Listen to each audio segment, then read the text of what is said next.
Sa gitna ng masikip na lungsod ng Maynila, kung saan ang bawat araw ay tila tarera ng oras at paghahanap buhay, nakilala natin si Liza, isang dalagang probinsyana na lumuwas sa syudad upang makipagsapalaran. 23 taong gulang siya, may maamong mukha, ngunit palaging may bakas ng pagod sa anyang mga mata. Sa kabila nito, dala niya ang sigla at determinasyon na makakita ng mas magandang bukas. Hindi lamang para sa sarili, kundi para rin sa kanyang pamilyang naiwan sa probinsya. Araw-araw, bago sumikat ang araw, igising na siya sa maliit at barong-barong na inuupahan na pinaghahatian nila ng 2 pang waitress na katrabaho rin niya. Ang inuupahan ay masikip. 1 kwarto lamang na may lumang bentilador, 2 kama na halos sira na ang mga kutson, at isang maliit na kalan na hirap pagsabayin ang pagluluto at pag-init ng tubig. Ngunit para kay Liza, sapat na iyon kaysa wala. "Liza, gising na, baka mahuli na naman tayo sa duty," tawag ng kanyang kasama na si Mercy habang nag-aayos ng buhok sa harap ng sirang salamin. "Sandali lang, konting pahinga pa," bulong ni Liza habang nakapikit pa ang mata. Ngunit alam niyang hindi siya pwedeng mahuli. Agad siyang bumangon at sinimulan ang kanyang simpleng umaga. Nagkape ng murang 3-in-1 at kumain ng pandesal na binili kagabi mula sa kanto.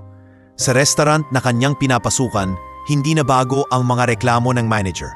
Kilala si Liza bilang masyadong mabait sa mga customer. Madalas siyang magbigay ng dagdag na sopas, libreng tubig na may yelo o kahit libreng kanin sa mga estudyanteng halatang walang pera. Kaya naman palagi siyang sinasabihan ng kanilang mahigpit na manager, si Mrs. Ramirez. "Liza, ilang beses ko bang sasabihan sa'yo, hindi charity ang restaurant na ito. Kung gusto mong magpamigay, gawin mo sa sarili mong bulsa," madiing sabi ni Mrs. Ramirez isang umada matapos makitang pinabaho ni Liza ang natirang tinapay sa batang kalye na lumapit. "Pasensya na po ma'am," nakayukong sagot ni Liza. "Ayaw ko lang po kasing umalis yung bata na walang laman ng tiyan." Napabuntong hininga si Mrs. Ramirez. "Hindi mo trabaho ang magpakain ng lahat ng batang nagugutom.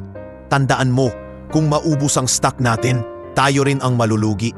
Ngunit kahit paulit-ulit siyang pinagsasabihan, hindi napigilan ni Liza ang kanyang puso. Isa siyang taong may malasakit at iyon ang hindi niya matanggal sa sarili. Sa mga oras na wala siyang ginagawa, palagi niyang naiisip ang kanyang mga pangarap. Noong nasa probinsya pa siya, pangarap niyang makapagtapos ng Hotel and Restaurant Management, HRM. Ngunit dahil sa kahirapan, napilitan siyang huminto. Ang tatay niya ay isang magsasaka na nagkasakit at hindi na makapagtrabaho, habang ang nanay naman ay nagtitinda ng gulay sa palengke. Siya ang panganay, kaya siya ang nagsakripisyo. Madalas siyang magkwento sa kanyang mga kasama sa inuupahan. "Alam nyo, kung may pera lang ako, tapos na siguro ako ngayon. Baka nagtatrabaho na rin ako sa isang malaking hotel, receptionist o manager man lang." Ngumisi si Mercy, ang kaibigan niya. Di ba waitress ka rin naman ngayon? Malay mo, isang araw may makapansin sa'yo at matupad ang pangarap mo." Ngumipi si Liza pero halata ang lungkot sa kanyang mga mata. "Sana nga. Pero para sa ngayon, okay na ako dito. Basta nakakapagpadala ako ng pera sa bahay, masaya na ako." Araw-araw, dinadala niya ang bigat ng responsibilidad. Tuwing sweldo, kalahati agad ang pinapadala sa probinsya para sa gamot ng tatay at pang-aral ng kanyang 2 kapatid. Ang natitira, sapat na lamang para sa pamasahe, pagkain at kaunting ambag sa inuupahan nilang kwarto. Kaya halos wala na siyang ipon. Ngunit kahit ganun, hindi nawawala ang kabutihan niya sa kapwa. Madalas siyang makita ng mga customer na palangiti, magalang at handang tumulong kahit hindi naman kailangan. Sa tuwing may matandang customer, siya mismo ang nag-aabot ng upuan at tubig. Kapag may batang nag-iiyak, siya ang gumagawa ng paraan para patahanin ito. Minsan ay binibigyan ng candy o ng laruan na galing sa kanyang sariling bulsa. Isang gabi, habang nagliligpit sila ng mesa, tinanong siya ng isa pang katrabaho, "Liza, bakit ba ganyan ka? Hindi ka ba natatakot na maubusan ka rin ng pera? Parang lahat ng kinikita mo napupunta na lang sa ibang tao." Ngumiti si Liza at umiling. Alam mo, Joy, lumaki kasi ako sa hirap. Alam ko kung gaano kasakit yung walang-wala ka. Kaya kung may maitutulong ako, kahit maliit, gagawin ko. Hindi naman kailangan palaging pera. Kahit konting kabaitan lang, malaking bagay na yun. Tahimik si Joy. Kahit papano, napaisip siya sa sinabi ni Liza. Sa bawat araw na lumilipas, ramdam ni Liza na parang paulit-ulit lang ang kanyang buhay. Gumigising ng maaga, pumapasok sa trabaho, pinapagalitan ng manager, umuuwi ng pagod. Pero sa kabila ng lahat, dala-dala niya ang pag-asa na balang araw may magandang mangyayari sa kanya. Hindi niya alam na ang simpleng pagiging mabait niya, ang simpleng pagbibigay ng pagkain o pag-aalala sa isang bata, ay magiging susi sa pagbabagong matagal na niyang hinihintay. Sa gabing iyon, bago siya matulog, nakatingin siya sa maliit na pinto ng kanilang inuupahan na halos hindi maisara dahil sa kalumaan. Siguro, bulong niya sa sarili, darating din ang araw na magbabago ang lahat. Hindi niya alam, sa isang simpleng pagkakataon lamang sa restaurant kung saan siya nagtatrabaho, magsisimula ang kwento ng pagbabago ng kanyang buhay. Copy ends here. Isang hapon na abala ang restaurant, punong-puno ng tao, karamihan ay mga empleyado mula sa malalapit na opisina na nagmamadaling kumain bago bumalik sa trabaho. Ang mga plato ay sunod-sunod na inaayos sa kusina. At halos hindi makahinga si Liza sa dami ng order. Ngunit sanay na siya sa ganitong sitwasyon. Mabilis ang kilos niya, sanay sa siksikan, at palaging may ngiti sa muka kahit pawis na pawis na. Sa gitna ng ingay at halakhaka ng mga customer, pumasok ang isang babaeng tila lutang sa pagod.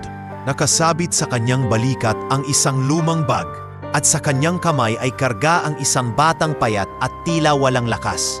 Nakasuot ang bata ng kupas na t-shirt at maong na pantalon at mapapansin agad ang pula sa pisngi nito na halatang senyalis ng lagnat. Good afternoon po, ma'am. Bati ni Liza habang nililinis ang mesa. Ilan po kayo? Napatingin ang babae, tila nahihiya. Dalawa lang kami, kaso baka isang ulam lang ang makuha namin. Kita sa kanyang mukha ang kaba, parang hindi siya sigurado kung kaya niyang magbayad. Napansin agad ni Liza ang bata. Namumungay ang mata nito at nakasandal ng husto sa balikat ng ina. Naku, mukhang pagod na si Bunso. Ilagay niyo po siya dito, ma'am, sa upuan na mas malapit sa electric fan. Ngumiti ang babae, bagamat may halong hiya. Salamat po, miss. Pasensya na talaga. Wala kaming masyadong pera ngayon. Hindi na nagpatumpik-tumpik si Liza. Habang inaabot ang menu, palihim siyang lumapit sa kusina at kinausap ang isa sa mga cook. Kuya, pahingi naman ng sabaw na sobra. Meron kasing batang mukhang may sakit. Hindi naman siguro mapapansin ni Ma'am Ramirez to. Napailing ang cook, ngunit nagbigay rin. Sige na nga, Liza, basta ikaw. Pagbalik niya, inilapag niya ang mainit na sabaw sa mesa ng mag-ina. Ito muna po, ma'am, para makainom agad ng mainit na sabaw si Bunso. Huwag na po kayong mag-alala sa bayad, libre na yan. Naluha ang babae, hindi makapaniwala. Salamat, miss. Hindi ko alam kung paano ako magpapasalamat. Kanina pa siya nagrereklamo na nilalamig. Walang anuman po, ang importante, makakain siya. Malumanay na sagot ni Liza habang hinahaplos ang buhok ng bata. Ang bata, kahit mahina, ay bahagyang ngumiti at bumulong ng, "Salamat po, ate." Halos mabiyak ang puso ni Liza sa narinig. Naalala niya ang sarili noong bata pa siya, kung paano siya nagugutom at naghihintay na sana may mag-abot ng kahit tinapay. Kaya't sa bawat pagkakataong may nakikita siyang katulad, hindi siya mapakali hanggang hindi siya nakakatulong. Habang kumakain ang mag-ina, pinagmamasdan niya sila mula sa counter. Kitang-kita niya ang balisa sa mukha ng ina.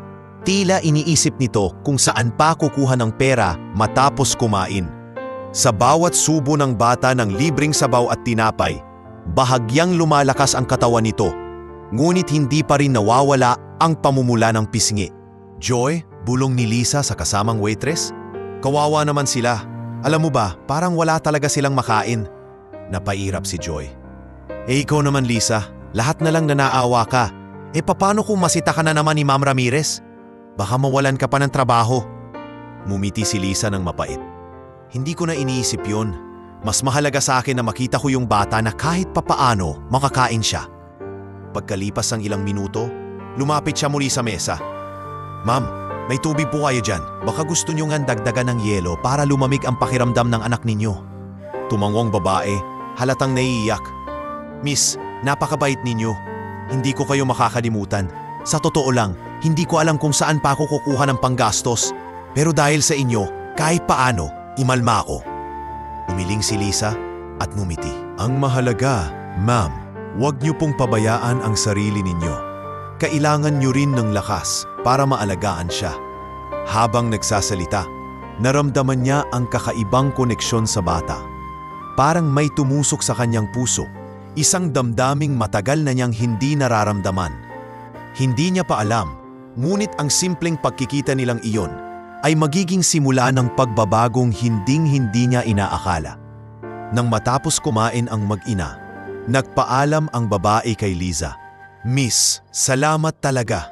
Sana balang araw mabayaran ko kayo sa lahat ng kabaitan niyo. Walang problema, ma'am. Ingatan niyo po si Bunso, sagot ni Liza na may ngiti. At sa paglabas nila ng pinto, tila may naiwan sa puso ni Liza. Isang kislap ng pag-asa at misteryo na ang muling pagbalik ng batang iyon ay magdadala ng mas malaking pagbabago sa kanyang buhay kaysa sa lahat ng nauna niyang naranasan.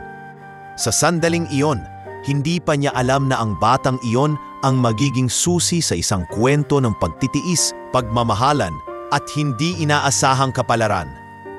Copy ends here. Makalipas ang ilang araw mula sa unang pagkikita, muling bumalik ang mag-ina sa restaurant. Sa pagkakataong iyon, mas kapansin-pansin kay Liza ang matinding pagod sa mukha ng ina at ang kahinaan ng bata. Bagamat tila mas maayos ng kaunti ang kalagayan ng bata kaysa noong una, halata pa rin ang pamumutla nito. Kaagad na lumapit si Liza, dala-dala ang kanyang natural na kabaitan. Hello, Bunso? Mabuti naman at bumalik kayo. Kumusta ka na? Tanong niya habang bahagyang yumuko para mas makita ang bata. Ngumiti ang bata, bagamat mahina pa rin. Medyo okay na po ate. Hindi na po ako nilalagnat masyado.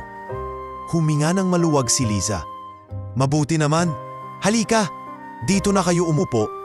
May libreng sopas ulit ako para sa iyo. Miss, nakakahiya na talaga. Wika ng ina habang nakaupo. Hindi ko alam kung bakit sobra kayong mabait sa amin. Baka mawalan kayo ng trabaho. Umiling si Liza. Huwag niyo na pong isipin yun. Basta makita ko lang na may lakas si Bunso. Sapat na para sa akin. Habang pinagmamasdan ni Liza ang mag-ina, hindi niya maiwasang maalala ang sarili niyang kabataan. Madalas din siyang magutom noon. At kung hindi dahil sa tulong ng iilang kapitbahay na nag-abot ng pagkain, baka hindi siya nakaraos. Para sa kanya, bawat libreng sopas o tinapay na naibibigay niya ngayon ay parang pagbabalik ng utang na loob sa mundong minsang naging mabuti rin sa kanya kahit sa maliliit na paraan. Makalipas ang ilang linggo, naging madalas na ang pagbisita ng mag-ina. Sa tuwing makikita ni Liza ang bata, binibigyan niya ito ng maliit na bagay. Minsan ay isang kende, minsan ay laruan na nabili niya sa ukay-ukay. Hindi niya alintana kung nadadagdagan ang kanyang gastos. Ang mahalaga, nakikita niyang nagiging masaya ang bata. Joy, bulong ng isa niyang kasamahan habang pinapanood siya. Para kang nanay ng batang yan ah.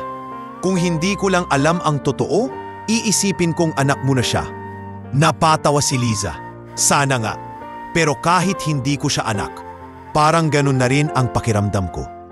Alam mo yung tipong gusto mo siyang ipaglaban kahit anong mangyari. Umiling si Joy at napangiti. Ikaw talaga, ang bait mo sobra. Sana huwag ka lang masaktan balang araw. Ngunit hindi lahat ng kasama ni Liza ay humahanga sa kanya. May ilan sa restaurant na palihim na nagtataasan ng kilay. Sobra naman to si Liza. Bulong ng isa. Para bang siya na ang may-ari ng restaurant. Lahat na lang ng customers, pinapaboran niya. Naririnig ba ni Liza ang mga buluman? Hindi niya ito iniintindi. Para sa kanya, wala siyang ginagawang masama. At kung ang kabutihan ang dahilan ng kanilang paninira, handa siyang tiisin iyon. Isang gabi, matapos ang closing, kinausap siya ng manager na si Mrs. Ramirez.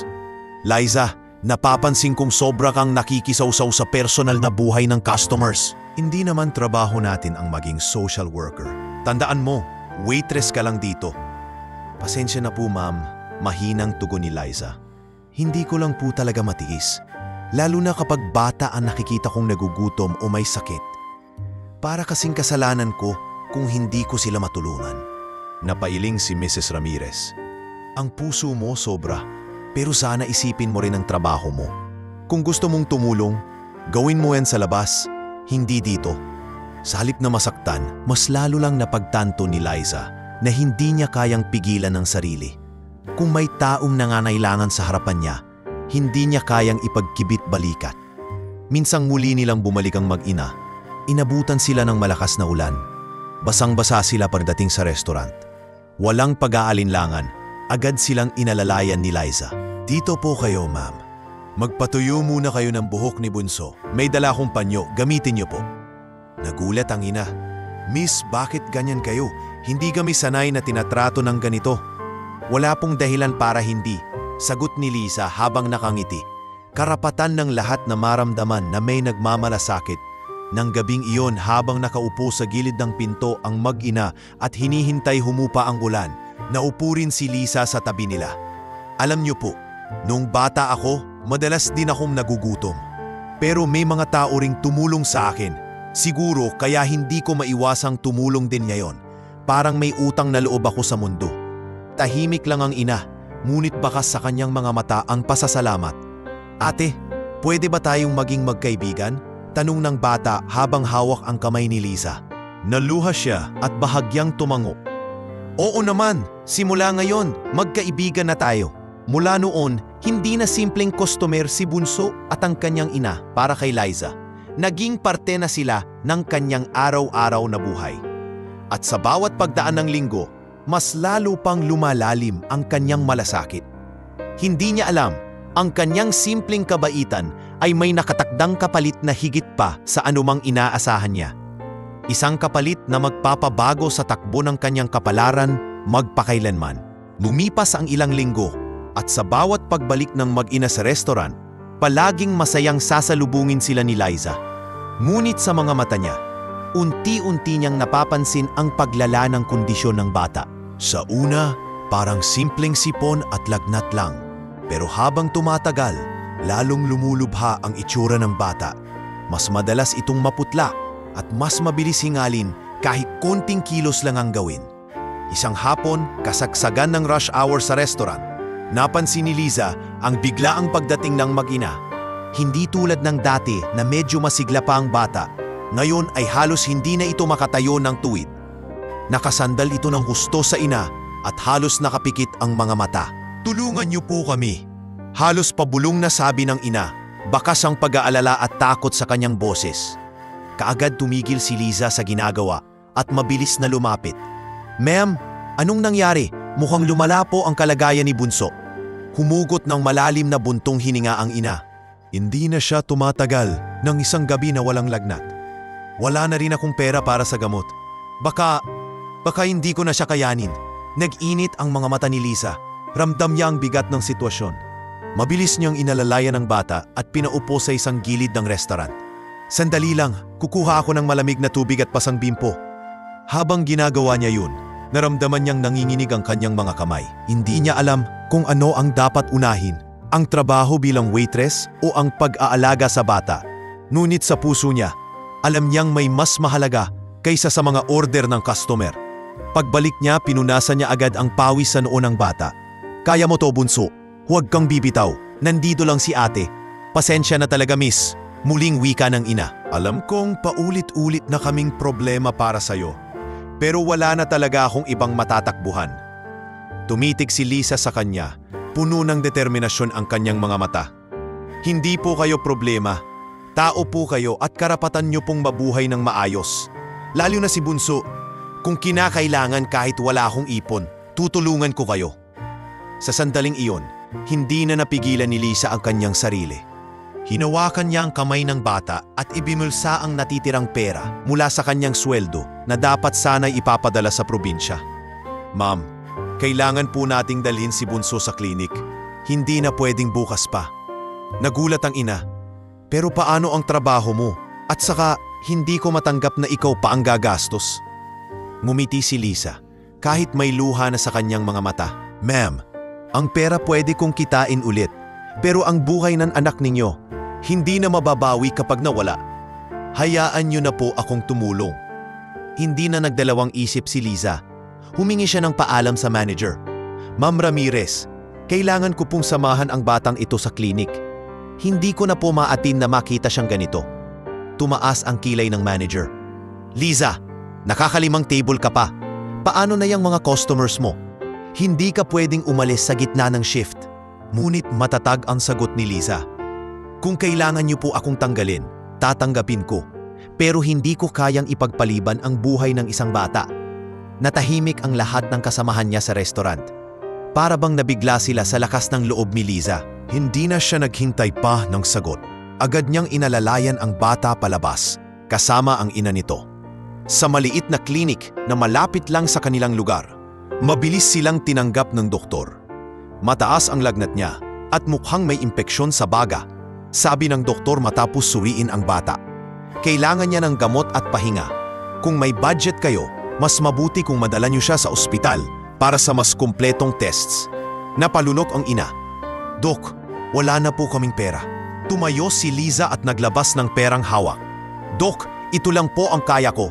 Pakiusap, gawin niyo po ang lahat para sa kanya. Habang inaasikaso ang bata, tumabi si Liza sa ina. Tahimik na naglalakbay ang kanyang isipan. Naalala niya ang kanyang tatay sa probinsya na madalas ding magkasakit. Ang mga gabing hindi siya makatulog sa pag-aalala kung may pera pa silang pambili ng gamot. Ang pakiramdam ng pagiging walang magawa. Kaya ngayon, kahit hindi niya kaano-ano ang batang ito, parang sarili niyang dugot laman ang kanyang pinoprotektahan. Miss Liza, umiiyak na bulong ng ina. Hindi ko alam kung anong kabutihan ang nagawa namin para tulungan niyo kami ng ganito.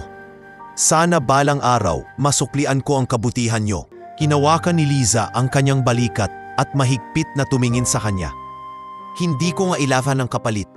Ang importante, mabuhay ang anak mo at gumaling siya.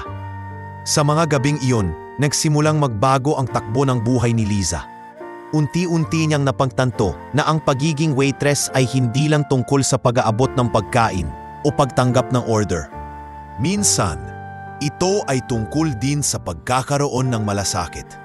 Sa pag-abot ng tulong kahit hindi hinihingi at sa pagpili ng tama kahit mahirap. At habang nakaupo siya sa tabi ng batang natutulog sa kama ng klinik, ramdam niya sa kanyang puso na nagsisimula na ang isang bagong yugto ng kanyang buhay. Isang yugtong magdadala sa kanya sa mga pangyayaring hindi niya kailanmang inakala. Coffee ends here, isang mainit na tanghali, puno ng tao ang restaurant. Ang mga waiter at waitress ay abala sa pagkuha ng order at pagdadala ng pagkain. Samantalang si Liza ay pawisan, ngunit tuloy-tuloy pa rin ang pagngiti sa mga customer. Ngunit sa kabila ng ingay at saya ng kainan, biglang bumukas ang pinto at tumating ang mag-ina na matagal nang binabantayan ng kanyang puso. Ngunit ibang-iba ang itsura nila ngayon. Ang ina ay halos wala ng lakas, pawis na pawis sa pagbuhat ng kanyang anak. Ang bata naman ay sobrang namumutla, nanginginig at tila hindi na alam kung saan siya naroroon. Namumula ang pisngi nito at ang noo ay tila nagbabaga sa init. Miss Liza, halos pasigaw na tawag ng ina. Pakiusap, tulungan niyo kami. Ang anak ko, sobrang taas na naman ng lagnat niya. Mabilis na tumigil si Liza sa ginagawa. Halos mabitawan ang tray na may lamang mga inumin. Agad siyang tumakbo patungo sa kanila. Hindi niya inalintana ang mga customer na napapalingon. Inalalayan niya ang bata at pinaupo ito sa pinakamalapit na bench sa loob ng restaurant. Diyos ko, ang init ng noo niya. Bulalas ni Liza habang idinantay ang palad sa noo ng bata. Ma'am, hindi na po ito biro. Kailangan natin siyang alagaan agad. Agad siyang humingi ng malamig na tubig at tuwalya sa kusina. Isinawsaw niya ang tuwalya at marahang ipinatong sa noo ng bata. Ang ina, na halos mamiyak-iyak na, ay umupo sa tabi at hinawakan ang kamay ng kanyang anak. Pasensya na talaga, Miss Liza. Halos wala ng boses ng ina. Hindi ko na alam kung anong gagawin ko. Hindi ko na siya madala sa doktor. Wala na talaga akong pera. Umupo si Liza sa tabi nila. Mariin ang kanyang tingin sa bata. Huwag kayong mag-alala, ma'am. Hindi ko hahayaan na mapahamak siya. Dito muna siya magpahinga. Kahit anong mangyari, hindi ko siya pababayaan. Habang inaalagaan niya ang bata, napansin niya na nagiging tahimik ang restaurant. Maraming customer ang nakatingin sa kanila. Ang ilan ay naaawa. Ang iba'y nagtataas ng kilay. Ngunit wala na siyang pakialam. Ang bata lang ang iniisip niya. Joy, tawag niya sa kasamahan. Pakisabi kay Ma'am Ramirez na ako na muna ang bahala rito. Hindi ako aalis sa tabi ng batang ito hanggat hindi siya bumubuti.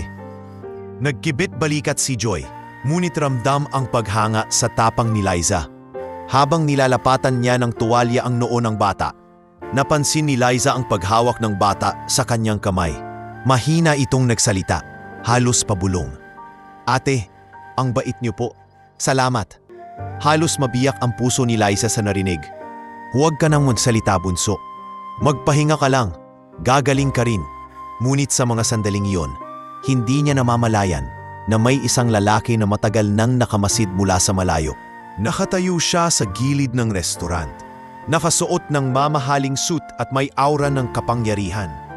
Tahimik niyang pinagmasdan ang bawat kilos ni Liza. Kung paano nito inalagaan ang batang may sakit. Kung paano ito nagbigay ng lahat ng malasakit na parang sariling anak. Ang lalaking iyon ay si Don Fernando, isang kilalang bilyonaryo at negosyante. Matagal na niyang hinahanap ang kanyang anak na nawala kasama ng dating kinakasama. Hindi niya inaasahan na sa isang simpleng restaurant matatagpuan niya ito. At higit pa ron, makikita niya kung paanong isang estranghera, isang simpleng waitress, ang nagpakita ng pagmamahal na hindi niya mismo naibigay. Tahimik siyang lumapit, ngunit hindi pa rin namamalayan ni Liza. Nakatuon ang lahat ng atensyon nito sa bata. Huwag kang mag-alala, ma'am. Patuloy niyang bulong sa ina. Kung kailangan kahit ako ang gumastos, dadalhin natin siya sa ospital. Biglang nagsalita ang lalaking nakatayo sa kanilang likuran. Hindi mo na kailangang mag-isa. Nagulat si Liza.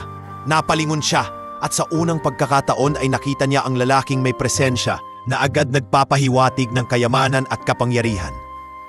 Sino po kayo? Tanong niya. May halong kaba at pagtataka. Ngumiti si Don Fernando. Bagamat may lungkot sa kanyang mga mata, ako ang ama ng batang yan. Nanlaki ang mga mata ni Liza at ng ina ng bata. Tahimik ang buong restaurant. Tila lahat ay naghintay sa susunod na mangyayari. Matagal ko nang hinahanap ang anak ko, patuloy ni Don Fernando. At ngayon, sa hindi inaasahang pagkakataon, nasaksihan ko kung paanong isang taong hindi ko kilala ay inalagaan siya ng buong puso. Miss, hindi mo alam kung gaano kalaking bagay ang ginawa mo. Hindi agad napasagot si Liza. Nanginginig ang kanyang kamay habang hawak pa rin ang malamig na tuwalya sa noo ng bata. Sa kanyang puso, naghalo ang takot, kaba at gulat. Hindi niya alam na ang simpleng malasakit niya ay magdadala sa kanya sa harap ng isang makapangyarihang tao na magbabago ng lahat. Ang ina ng bata ay napahagulhol, hindi makapagsalita, samantalang si Don Fernando, bagamat seryoso ang mukha, ay unti-unting lumapit at hinaplos ang puhok ng anak. Anak, patawarin mo ako kung ngayon lang kita nahanap. Hindi ko nahahayaang mawala ka pa ulit. At doon, sa mismong harap ng lahat, nagsimula ang pagbabagong hinding-hindi inaasahan ni Liza. Isang pagbabagong magsusolsol ng mas malalaking hamon, pagsubok at pag-ikot ng kanyang kapalaran. Copy ends here. Tumigil ang oras para kay Liza. Habang nakaluhod pa siya sa harap ng bata, hawak ang malamig na tuwalya sa noo nito. Paulit-ulit na naglalaro sa kanyang isipan ang mga salitang pinitiwan ng lalaki. Ako ang ama ng batang yan. Hindi niya alam kung paano tatanggapin ang sinabi. Pupo, kayo po ang tatay niya? Halos pautal na tanong ni Liza, habang dahan-dahan siyang tumayo upang humarap sa estrangherong puno ng autoridad at dignidad. Tumango si Don Fernando. Seryoso ang ekspresyon, ngunit kita ang bigat ng damdaming pinipigilan. Oo, matagal ko nang hinahanap ang anak ko. At hindi ko inaasahan na sa isang ganitong pagkakataon ko siya muling masisilayan. Natahimik ang ina ng bata.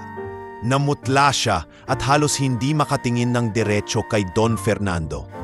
Fernando, mahina niyang bulong, bakas sa kanyang tinig ang pagkabigla at pagkakasala. Sa loob ng restaurant, lahat ng tao ay tila naging saksi sa isang pelikulang drama.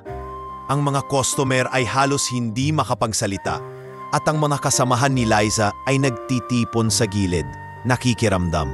Ngunit para kay Liza, wala nang mas mahalaga kundi ang kalagayan ng bata. Ano pong ibig ninyong sabihin? Tanong niya, halos hindi maalis ang tingin sa lalaki. Kung kayo po talaga ang ama, bakit ngayon lang kayo lumitaw? Humugot ng malalim na hininga si Don Fernando.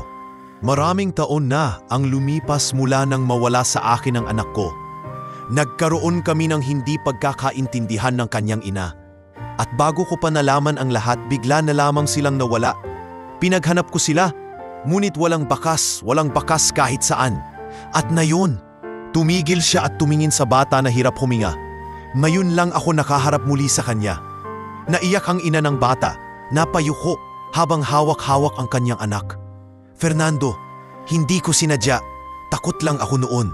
Hindi ko alam kung paano ko kakayanin ang buhay kasama ka. Takot? Malamig ngunit may halong pighati ang tono ni Don Fernando. Samantalang ang anak natin ay naghirap, tignan mo siya, halos mawalan ng buhay habang ako ay may lahat ng kakayahan para ibigay ang kailangan niya. Napayuko lalo ang babae. Hindi makapagsalita. Si Liza na nasa gitna ng sitwasyon ay nakaramdam ng bigat sa kanyang dibdib. Ngunit hindi siya nag-atubili na magsalita. Sir, anuman po ang nakaraan, ang mahalaga ngayon ay ang bata.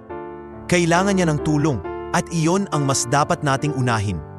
Napatingin si Don Fernando sa kanya at sa unang pagkakataon, may nakita siyang kakaiba sa waitress na ito. Hindi ito natitinag sa presensya niya, hindi natatakot magsalita, kahit alam niyang siya ay makapangyarihan. At higit sa lahat, nakita niya ang tunay na malasakit sa mata ni Liza. Isang bagay na hindi nabibili ng pera. Anong pangalan mo, miss? Tanong ni Don Fernando. Liza po, sagot niya, bahagyang kinakabahan. Tumango ang bilyonaryo. Salamat sa iyo, Liza. Kung hindi dahil sa iyo, hindi ko malalaman na nandito ang anak ko. Hindi ko rin masisilayan kung gaano kanya kahalaga. Nakita ko kung paano mo siya inalagaan, kung paanong ibinigay mo ang sarili mo para sa kanya kahit hindi mo naman siya kaano-ano. Hindi alam ni Liza kung ano ang isasagot. Napatitig siya sa bata na ngayoy bahagyang dumidilat, tila nakikinig sa kanilang pag-uusap. Papa, mahina nitong sambit, sabay tingin kay Don Fernando. Nanlaki ang mga mata ng bilyonaryo. Halos mabasag ang kanyang puso nang marinig ang unang pagtawag sa kanya bilang ama. Lumuhod siya sa tabi ng bata at hinaplos ang buhok nito. Oo anak, papa ako. Nandito na ako. Hindi na kita iiwan. Umiyak ang ina ng bata at napahagulgul sa gilid. Samantalang si Liza, bagamat naiiyak na rin, ay pinilit na manatiling matatag.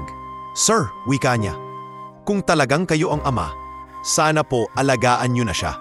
Huwag niyo na pong hayaang dumaan siya sa ganitong hirap ulit.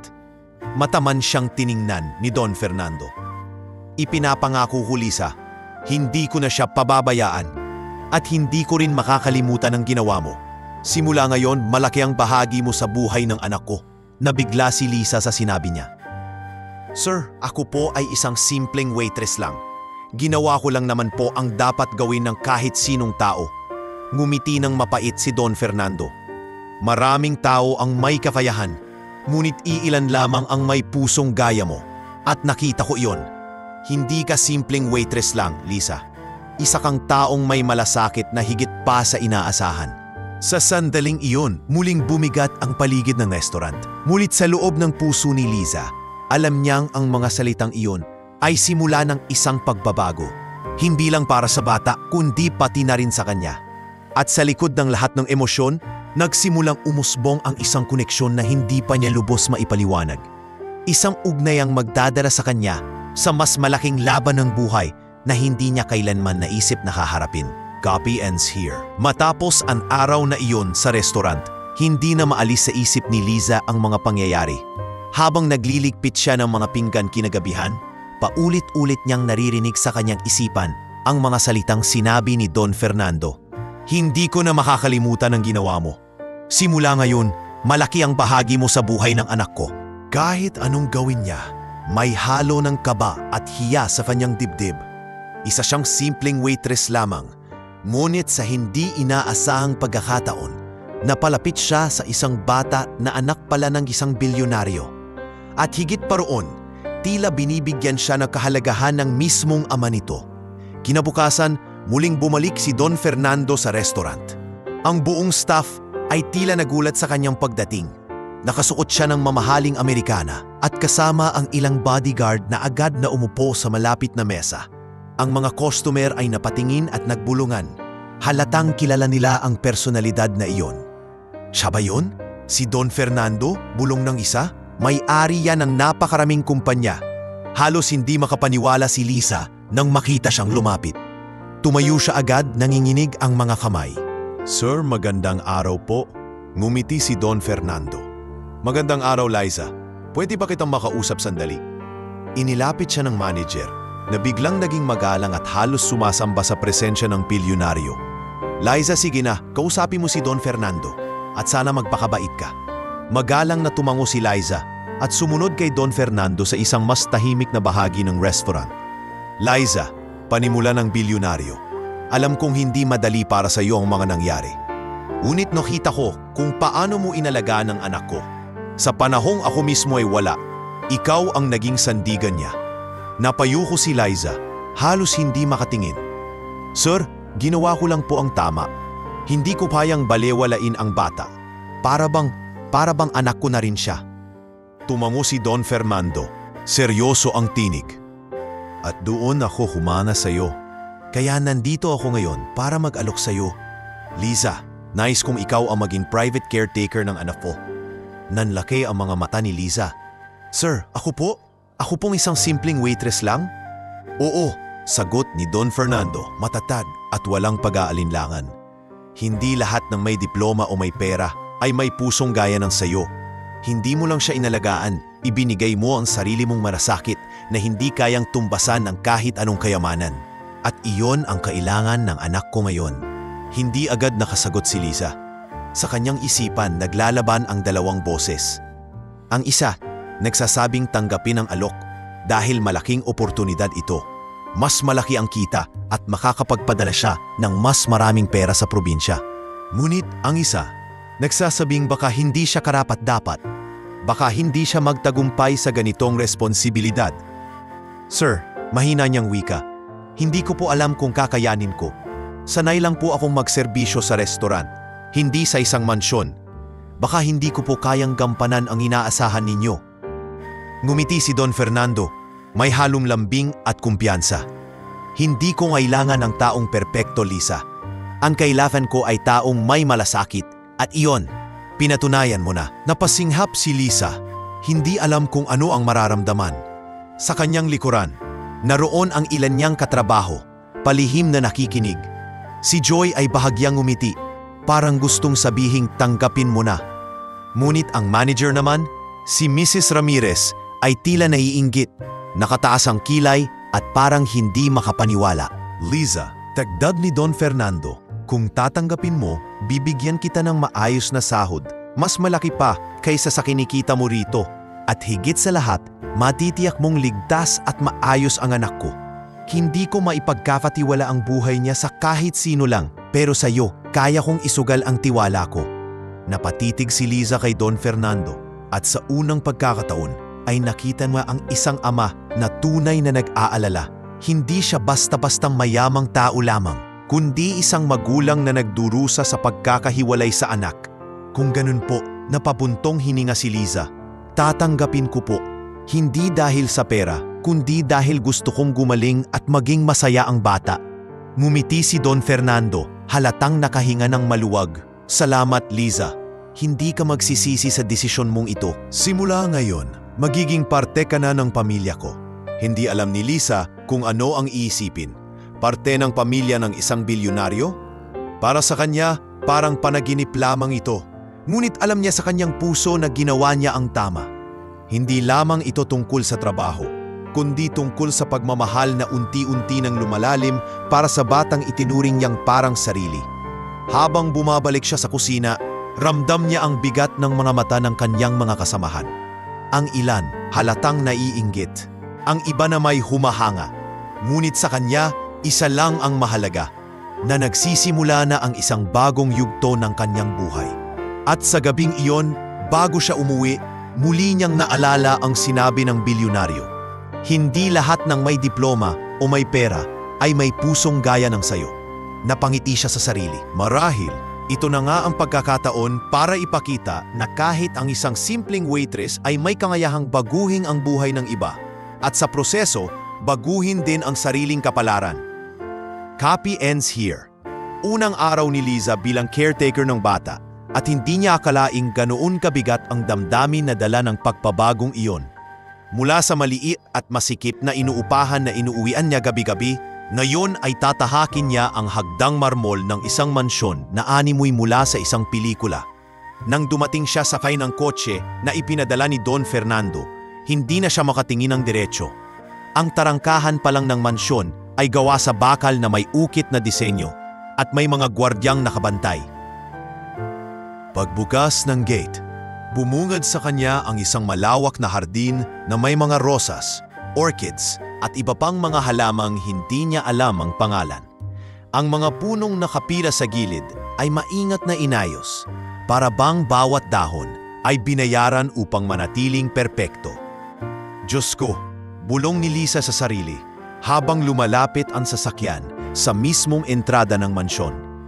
Para afang nananaginip. Pagbaba niya, sinalubong siya ng isa sa mga alalay ni Don Fernando. Miss Liza, ako po si Ramon, isa sa mga tauhan dito. Ako po ang magtuturo sa inyo sa mga kailangan. Ngumiti siya ng alanganin. Opo, salamat po. Nang buksan ang malalaking pintuan, halos manlaki ang mata ni Liza sa loob ng mansyon. Chandeliers na kasing laki ng isang buong mesa, sahig na kumikinang sa kinis, at mga painting na halatang milyon ang halaga. Para bang hindi siya makagalaw sa kinatatayuan niya, natatakot na baka makabasag ng kahit anong mamahaling bagay. Liza! Tawag ng pamilyar na tinig. Nakita niya si Don Fernando, nakangiti at mas magaan ng aura kaysa noong una niyang makita sa restaurant. Kasama niya ang kanyang anak, na bagamat mahina pa rin, ay halatang mas masigla na ngayon kaysa dati. Sir, magalang na bati ni Liza. Nandito na po ako. Ngumiti si Don Fernando. Huwag mo na akong tawaging sir kapag tayong tatlo lang. Fernando na lang, o Papa kung kasama ang anak ko. Ayokong maramdaman ng anak ko na may pagitan sa pagitan ninyo. Namula ang pisngi ni Liza. Hindi alam kung ano ang isasagot. Sige po, pero medyo mahirap po yata sanayin.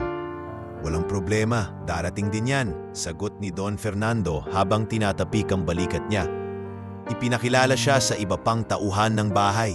Mga kasambahay, hardinero, driver at ilang matagal nang naninilbihan kay Don Fernando.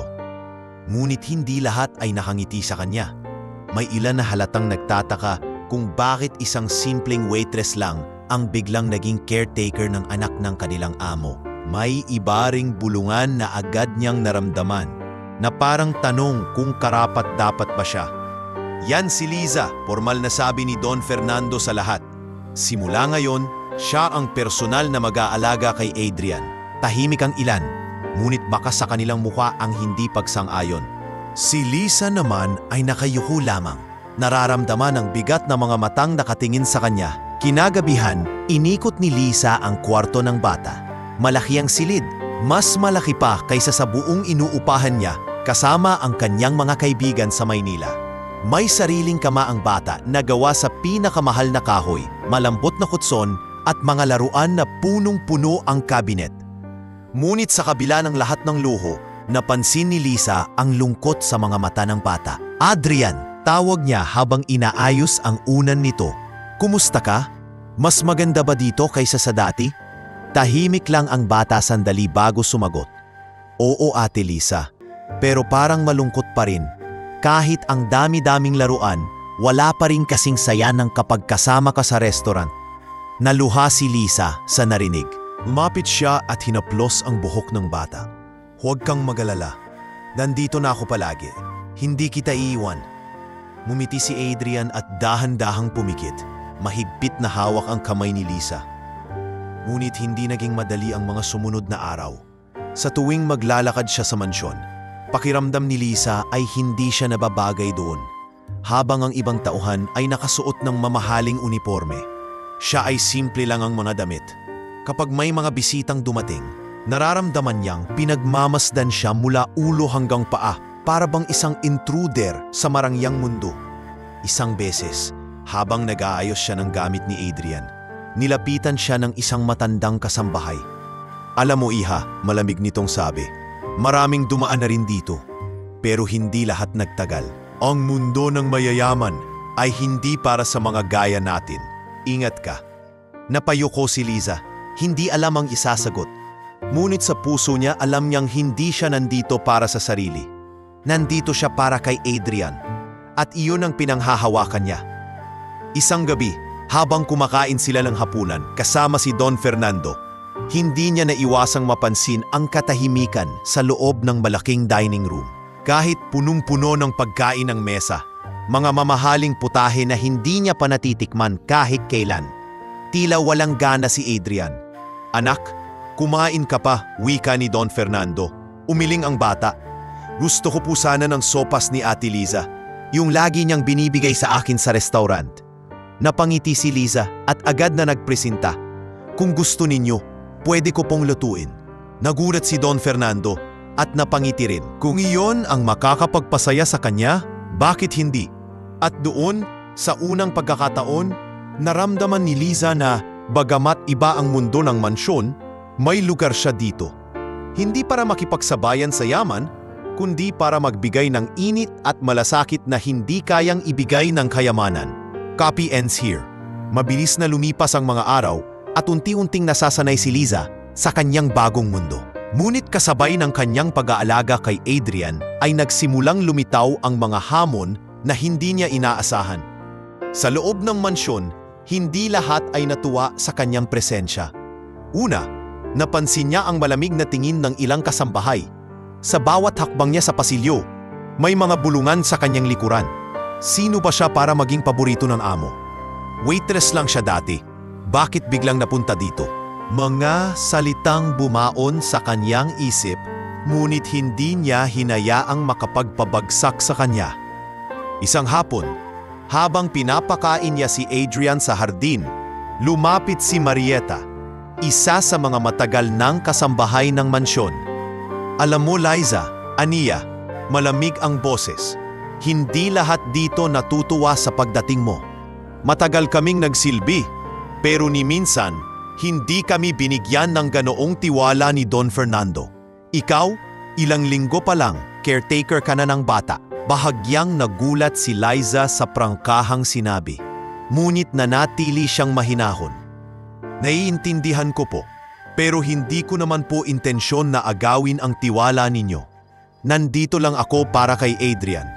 Kung wala ako, baka mas lumala ang kalagayan niya. Napailing si Marieta. Tignan na lang natin kung gaano katatagal. At umalis itong nakataas ang kilay. Hindi natapos doon ang mga hadlang. May isa pang mas malalim na tensyon. Ang sekretarya ni Don Fernando na si Claudia, isang babaeng elegante, palaging nakadamit ng mamahaling gown at halatang mataas ang tingin sa sarili. Sa tuwing nakikita niya si Liza, hindi nito maitago ang pangungutya sa mga mata. Isang gabi, nang dumating si Don Fernando mula sa isang business meeting, nadatnan niya si Claudia sa sala kasama si Liza na kausap ang ilang tauhan. Agad magsalita si Claudia, puno ng panlalait. Fernando, Hindi ko maintindihan kung bakit pinagkakatiwalaan mo ang isang taong galing lang sa kalsada ng Maynila. Waitress lang siya. Hindi siya nababagay dito sa mansyon. Natahimik ang lahat at ramdam ni Liza ang bigat ng sitwasyon. Ngunit bago pa siya makapagsalita, sumagot si Don Fernando. Seryoso ang tinig. Claudia, huwag mong maliitin si Liza. Ang pinakita niyang malasakit sa anak ko ay higit pa sa anumang serbisyo na nakita ko rito. Kung hindi dahil sa kanya, baka wala na si Adrian. Nagpupuyos ang galit sa mukha ni Claudia, ngunit wala siyang naisagot.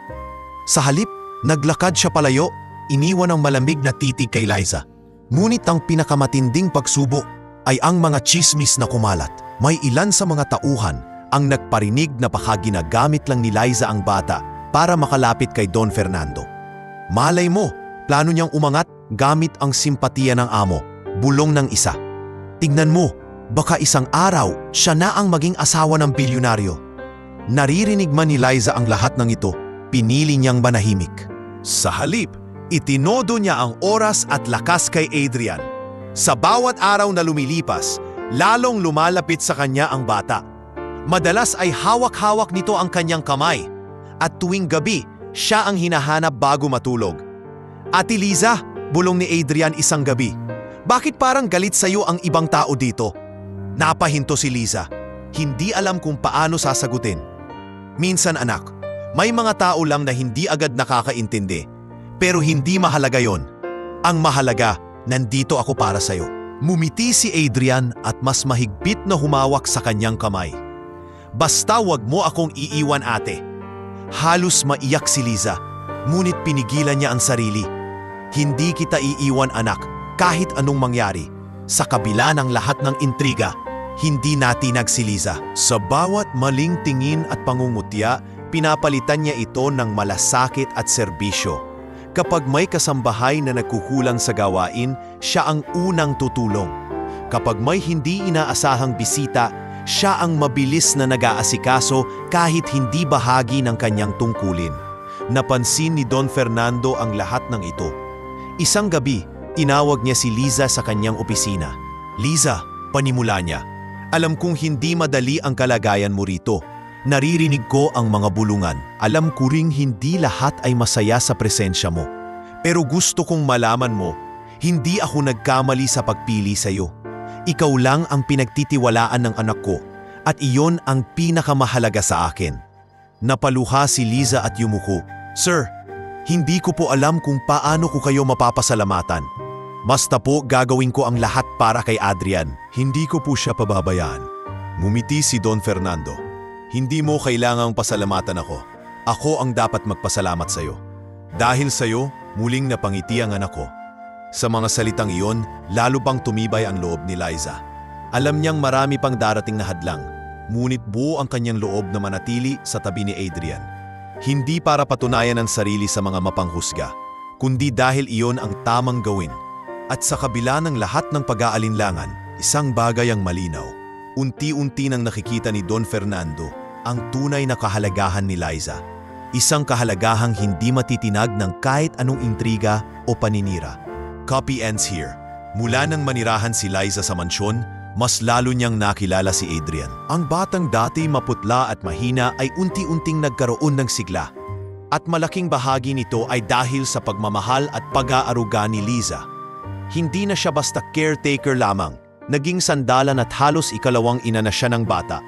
Isang umaga, habang nag-aalmusal sila sa hardin, nakaupo si Adrian sa tabi ni Liza, nakasandal at masayang kumakain ng sinangag at itlog na siya mismo ang naghanda.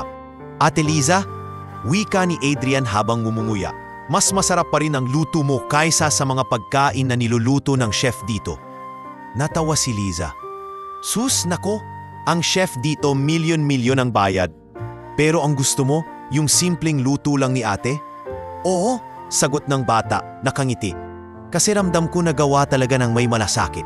Napangiti si Liza at hindi niya maiwasang haplusin ang buhok ng bata. Sa bawat galaw at salita nito, mas lalo niyang nararamdaman ang malalim na ugnayan nila. Hindi na siya isang alalay lang. Siya ay naging mahalagang bahagi ng araw-araw na buhay ni Adrian. Tuwing gabi, Hindi natutulog si Adrian nang hindi hawak ang kamay ni Liza.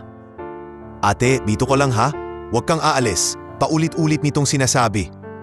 At sa bawat gabing ganon, nakaupo si Liza sa gilid ng kama. Binabasa ang mga kwento mula sa lumang libro o simpleng nagkukwento ng kanyang kabataan sa probinsya. Sa mga kwento niyang iyon, natututo si Adrian na pahalagahan ang mga simpleng bagay. Ang paglalaro sa ulan, ang pagkain ng nilagang saging, o ang pagkakaroon ng kaibigang laging nasa tabi. Minsan, habang naglalaro sila sa hardin, napansin ni Don Fernando ang eksena. Nakatayo siya mula sa balkonahe ng mansyon. Pinagmamasdan ng anak na tumatawa habang hinahabol si Liza sa gitna ng mga bulaklak. Halos hindi na niya maalala ang huling pagkakataon na nakita niyang ganoon kasaya ang kanyang anak. Papa, tawag ni Adrian nang mapansin siya. Tingnan mo si Ate Liza, ang galing niyang magtago. Hindi ko siya makita kanina. Mumiti si Don Fernando at lumapit. Mabuti naman at masaya ka, anak. Pagkatapos ay tumingin siya kay Liza. Salamat. Mula nang dumating ka, mas naging magaan ang mundo ng anak ko. Namula ang pisngi ni Liza at saglit na yumuko. Sir, masaya po ako na nakikita siyang gumagaan ng pakiramdam. Para po siyang naging anak ko na rin. Sa mga sumunod na araw, mas naging malinaw kay Don Fernando kung gaano kahalaga si Liza sa anak niya. Kapag hindi makita ni Adrian si Liza, nagiging malungkot ito. Kapag siya naman ang kasama, parang hindi sapat ang presensya niya para mapasaya ang bata. Isang gabi, habang kumakain sila ng hapunan, biglang nagsalita si Adrian. Papa, pwede bang si Ate Liza na lang ang palaging kasama ko? Ayaw ko na kayong iba na alalay. Napatingin si Don Fernando sa kanya at saka kay Liza na halatang nahiya. Anak, wika niya, hindi lahat ng oras nakakasama mo si Liza. Pero gagawin natin ang lahat para palagi siyang nandyan. Tumango si Adrian at muling ngumiti. Basta huwag na siyang aalis. Habang pinagmamasdan ni Don Fernando ang anak, hindi niya maiwasang mapaisip. Ang ugnayan na nabuo sa pagitan ng bata at ng isang simpleng waitress ay higit pa sa inaasahan niya. At sa kanyang puso, nagsimula siyang humanga hindi lamang sa malasakit ni Liza, kundi sa tapang nitong harapin ang lahat ng pangungutya at intriga sa loob ng mansyon para lang manatiling tapat kay Adrian. Ngunit hindi nagtatapos doon ang lahat. May mga pagkakataong sinusubok si Liza. Kapag may mga bisita, napapansin niya kung paano hinuhusga ng mga ito ang pagiging malapit niya sa bata. Sino siya? Bulong ng ilan. Bakit parang siyang nanay? Ngunit sa tuwing naririnig niya iyon, mas lalo siyang tumitibay. Hindi na mahalaga kung anong tingin ng iba. Ang mahalaga ay ang kaligayahan ni Adrian.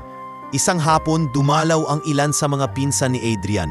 Mayayabang at mapangmata ang mga ito. Sanay na makuha ang lahat ng gusto nila. Sino ka? Tanong ng isa kay Liza. Halatang may pang-uuyam. Ako si Liza, sagot niya. Magalang ngunit matatag. Ako ang nag-aalaga kay Adrian. Napailing ang bata. Bakit kailangan pa ng isang waitress para alagaan ang pinsan namin? Hindi ba't mas magaling ang mga profesional na nani? Ngunit bago pa makasabot si Liza, sumabat si Adrian. Nakataas ang ulo at matapang. Hindi siya basta waitress. Siya ang Ate Liza ko at siya ang pinakamabait na taong nakilala ko. Mas mahalaga siya kaysa sa kahit anong profesional na nani. Tahimik ang lahat at ramdam ni Liza ang init sa kanyang dibdib. Hindi niya akalaing ipagtatanggol siya ng bata sa ganitong paraan. Lumapit siya at niyakap si Adrian. Salamat anak, bulong niya. Habang pinagmamasdan nito ni Don Fernando, mas lalo niyan nakita ang hindi matatawarang halada ni Liza. Hindi lang siya basta alalay. Siya ang naging puso ng mansyon, ang nagbigay ng init sa batang halos mawala ng direksyon. At mula sa araw na iyon, tuluyan ang naging malinaw. Si Liza ang tanging tao na hindi na kayang mawala ni Adrian sa kanyang buhay. Copy ends here. Mabilis na lumipas ang mga buwan. Sa paglipas ng panahon, hindi lamang sa loob ng mansyon nakilala si Liza bilang tagapangalaga ni Adrian. Unti-unti na ring nakikita ng mas malawak na lipunan ang kanyang presensya. Lalo na nang dumating ang araw ng malaking pagtitipon na inorganisa ni Don Fernando. Isang marangyang party ang inihanda sa malawak na ballroom ng mansyon. Dumalo ang mga kaibigan sa negosyo ni Don Fernando, mga kilalang personalidad sa lipunan, at ilan sa pinakamayayamang pamilya ng bansa. Ang sahig ay punong-puno ng mga bisitang naka-gown at barong, habang ang chandelier ay kumikislap sa taas na parabang bituin na bumaba sa lupa. Hindi inaasahan ni Liza na kasama siya sa mga taong inimbitahan. "Sir, baka po hindi ako nababagay sa ganitong okasyon. Hindi naman po ako sanay sa mga ganyang pagtitipon." Mahina niyang sabi kay Don Fernando habang inaayos ang kwelyo ni Adrian bago magsimula ang kasiyahan. Umiti si Don Fernando at tumingin sa kanya ng diretsyo. "Liza, hindi ko inimbita ang mga bisita para lang ipakita ang yaman ko. Inimbitahan ko sila para ipakita sa lahat kung gaano kahalaga ang anak ko. At ikaw ang pinakamalaking bahagi ng buhay niya ngayon. Nararapat lang na nandito ka." Namula ang pisngi ni Liza at napayuko. Hindi niya alam kung paano tatanggapin ang ganoong klase ng tiwala, ngunit pinilit niyang lakasan ang loob para kay Adrian. Habang nagsimula na ang kasiyahan, napansin ng mga bisita ang kakaibang eksena. Ang batang si Adrian, na noon ay kilala bilang mahina at palaging sakitin, ay masayang nakikipaglaro sa gitna ng ballroom. At ang kamay na mahigpit niyang hawak ay hindi sa sariling ama, kundi kay Liza. Hindi ba't siya ang waitress na nakikitang kasama ni Don Fernando noong nakaraang buwan? Bulong ng isa. Bakit parang siya ang sentro ng atensyon ng bata? May mga bisitang nagtaka, may mga napangiti, ngunit mayroon ding mga hindi nagustuhan ng eksena. Lalong-lalo na ang ilang kababaihang malapit kay Don Fernando na agad na nakaramdam ng selos. "Fernando," wika ng isa habang lumapit, "hindi ko alam kung bakit mo hinahayaan ang isang ordinaryong babae na ganyang kalapit sa anak mo. Hindi ba't may mga mas kwalipikado para sa trabahong yan?" Diretsyong tumingin si Don Fernando. Mas kwalipikado? Wala nang mas kwalipikado pa sa taong nagmamahal ng totoo. Kung hindi dahil kay Liza, baka wala na ang anak ko ngayon.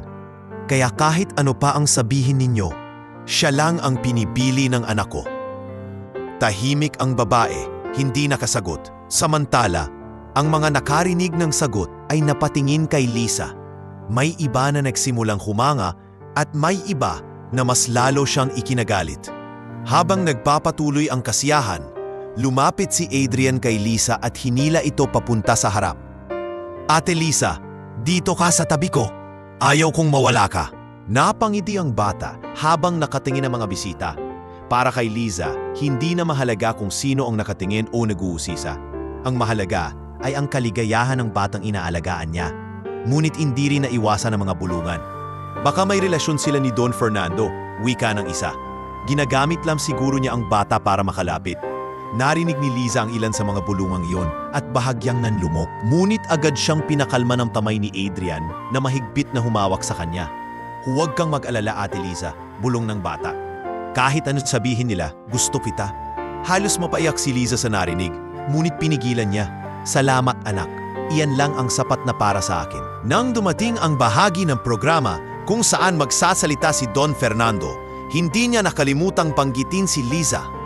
"Mga kaibigan," panimula niya, "siguro nagtataka kayo kung bakit mas masigla at masaya ang aking anak ngayon.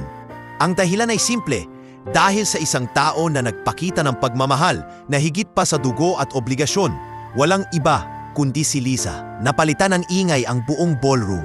May mga pumalakpak, may ilan na hindi makapaniwala. Ngunit para kay Liza, ila tumigil ang oras. Hindi niya alam kung paano tatanggapin ang ganoong papuri mula sa isang taong kasing taas ng estado ni Don Fernando. Pagkatapos ng talumpati, nilapitan siya ng ilang bisita. May mga humanga at nagsabing, "Iba ka. Hindi lahat ng tao kayang gawin ang nagawa mo." Ngunit may ilan ding nagbitiwong ng mapanuyang salita. "Siguraduhin mo lang na hindi ka umaasa ng higit pa. Hindi lahat ng kwento ng mahirap at mayaman ay nagtatapos sa fairy tale." Sa halip na masaktan, ngumiti lang si Liza at nagpasalamat. Sa loob-loob niya, hindi niya kailanman hinangad na umangat para sa sarili. Ang nais lang niya ay maging maayos si Adrian at makita itong masaya. Habang tinatapos ang gabi, mas naramdaman ni Liza na hindi na siya basta ordinaryong babae sa mata ng ilan. Ngunit para sa kanya, isa lang ang mahalaga. Ang pagtanggap ng batang itinuring na niyang anak at ang tiwala ng amang bilyonaryo na unti-unti na ring nakikita ang kanyang tunay na halaga. At mula sa gabing iyon, nagsimula nang makilala ng lipunan ang pangalang Liza. Hindi na bilang simpleng waitress, kundi bilang babae na nagbigay ng liwanag sa buhay ng batang minahal niya na parang sariling dugo at laman. Pagkalipas ng engrandeng pagtitipon sa mansyon, nanumbalik muli ang katahimikan sa kanilang pamumuhay. Ngunit para kay Liza, ramdam niya na may mga bagay na hindi pa lubos na malinaw, lalo na tungkol sa nakaraan ni na Don Fernando at ng ina ni Adrian. Sa bawat araw na lumilipas, mas napapansin niyang may mga tanong na tila lumulutang sa hangin ngunit walang malinaw na kasagutan. Isang gabi, habang pinabantayan niya si Adrian na natutulog, napansin niya ang isang lumang kahon sa gilid ng kwarto ng bata. Dahil hindi niya matiis ang kanyang kuryosidad, dahan-dahan niya itong binuksan. Doon niya nakita ang ilang lumang larawan. Mga litrato ni Don Fernando kasama ang isang babae na halatang mas bata kaysa sa kanya. Masaya sila sa mga ngiti at kitang-kita ang pagmamahalan. "Anong ginagawa mo?" Biglang tanong ng ina ni Adrian na nakatayo pala sa pinto. Nagulat si Liza at agad isinara ang kahon. "Pasensya na po, hindi ko po sinasadya. Nakita ko lang po at..." Nagtataka ako. Napabuntong hininga ang babae, na noon pa man ay madalas na tahimik lamang. Iyan ang nakaraan namin ni Fernando. Noon mahal na mahal niya ako. Pero may mga taong hindi matanggap na may babae siyang galing sa simpleng pamilya. Ang mga kapatid niya, lalo na ang panganay, ay humarang sa amin. Ipinahiya ko at tinakot. Kaya ako na mismo ang lumayo. Tahimik lang si Liza, pinapakinggan ang bawat salita. Ngunit bakit hindi mo siya binalikan? Bakit pinili mong palakihin si Adrian ng mag-isa? Tumulo ang luha ng babae. Takot ako, Liza. Takot akong agawin niya ang anak ko. Takot akong mawalan ng lahat. At higit sa lahat, takot akong hindi niya kami kayang ipaglaban-laban sa sarili niyang pamilya. Doon, nagsimulang kumislap ang mga piraso ng katotohanan kay Liza. Hindi pala simpleng hiwalayan lang ang nangyari. May kasakiman at kapangyarihan na naglaro sa kanilang buhay. At si Adrian ang naging biktima.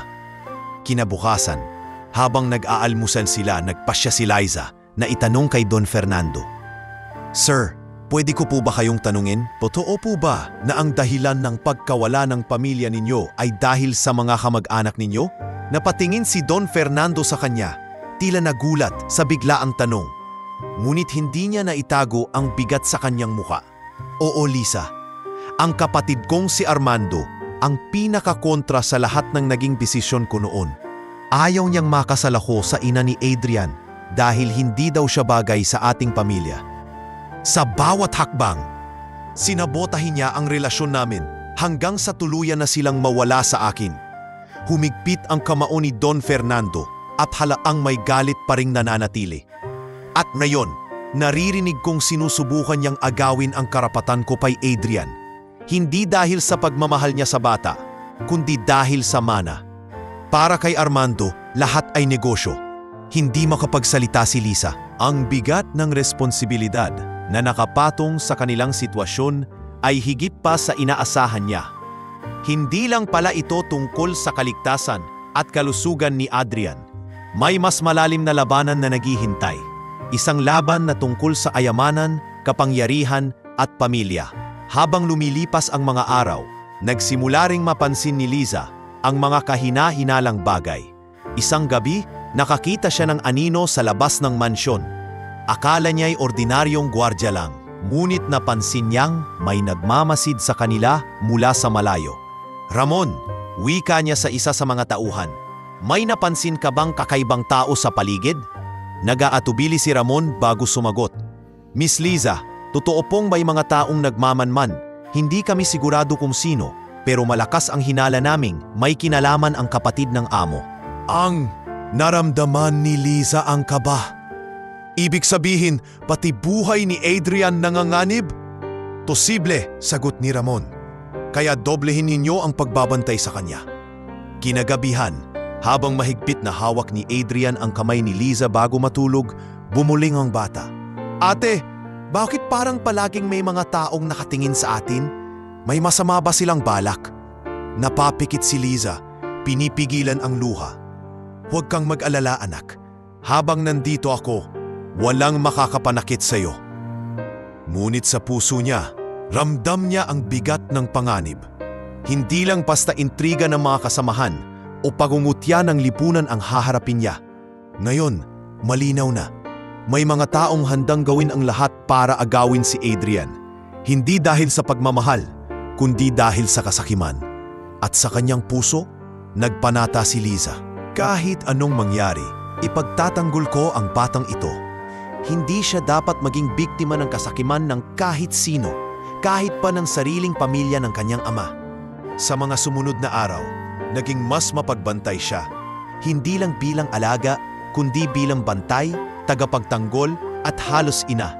At sa kanyang pagtingin sa mga matang inosente ni Adrian, lalo niyang naramdaman na ito na ang kanyang misyon, ang iligtas at ipaglaban ang batang nagbigay ng bagong kahulugan sa kanyang buhay. Copy ends here. Makalipas ang ilang linggo, tila lalong dumidilim ang paligid ng mansyon. Bagamat masigla na si Adrian dahil sa pag-aalaga ni Liza, ramdam nilang may mga matang patuloy na nakamasid. Hindi ito guni-guni lamang. Dahil ilang beses nang napansin ni Liza na may mga hindi kilalang tao sa paligid ng bakod tuwing gabi. Isang gabing mahangin, habang binabasahan ni Liza ng kwento si Adrian sa kanyang silid, biglang kumulog at umihip ang malakas na hangin. Sa labas, may mga aninong tumaan, dahilan para mag-ingay ang mga aso sa bakuran. Agad siyang nataranta at tumayo, isinara ang bintana. Ngunit hindi niya inaasahan ang susunod na mangyayari. Boom! Biglang malkalabog sa ibabang bahagi ng mansyon. Tumakbo ang ilang gwardiya. Ngunit bago pa man makarating, isang tauhan ni Armando ang nakapasok sa loob gamit ang panlilinlang. Agad nirang tinarget ang silid ni Adrian. Naramdaman ni Liza ang malamig na kaba sa kanyang dibdib. Yumakap ng mahigpit si Adrian, nanginginig at umiiyak. Ate Liza, natatakot ako. Pinilit niyang tumapang. Huwag kang mag-alala anak, hindi kita pababayaan. Kinuha niya ang maliit na mesa at itinulak iyon sa harap ng pinto para magsilbing barikada. Ngunit ilang sandali lang, may kimalabog mula sa labas ng pinto. Isang malalim na boses ang sumigaw. Buksan niyo! Kukunin namin ang bata!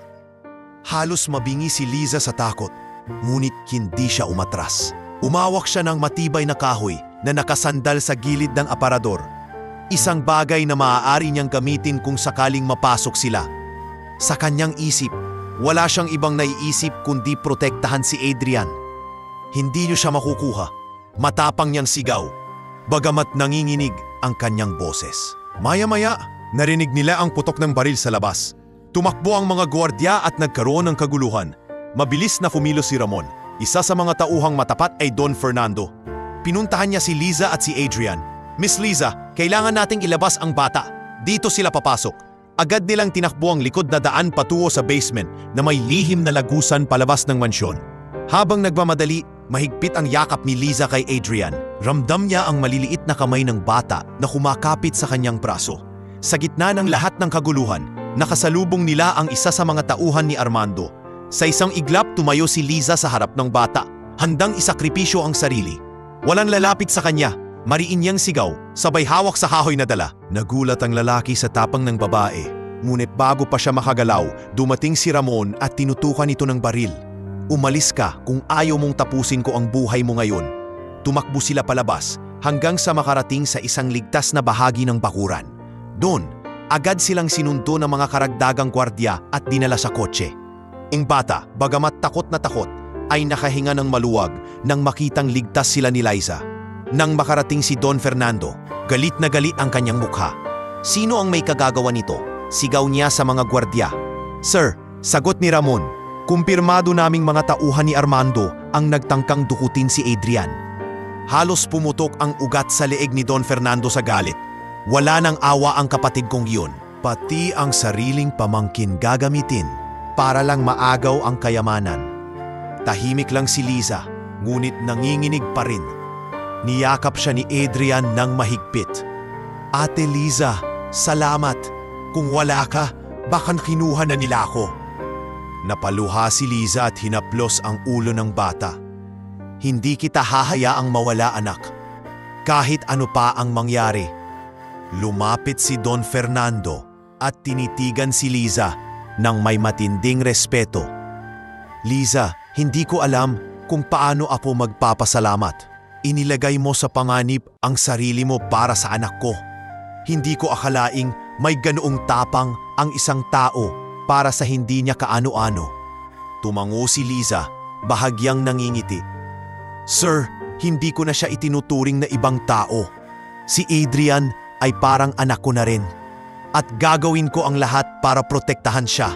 Sa gabing iyon, nagpasya si Don Fernando na doblehin ang seguridad sa paligid ng mansyon. Ngunit higit pa roon, nagsimula siyang magkaroon ng mas malalim na tiwala kay Liza. Para sa kanya, hindi lang ito basta caretaker, siya ay tagapagtanggol ng kanyang anak. Isang taong handang magbuwis ng buhay alang-alang kay Adrian. Samantala, si Claudia, ang sekretarya ni Don Fernando, ay nakamasid sa lahat ng pangyayari.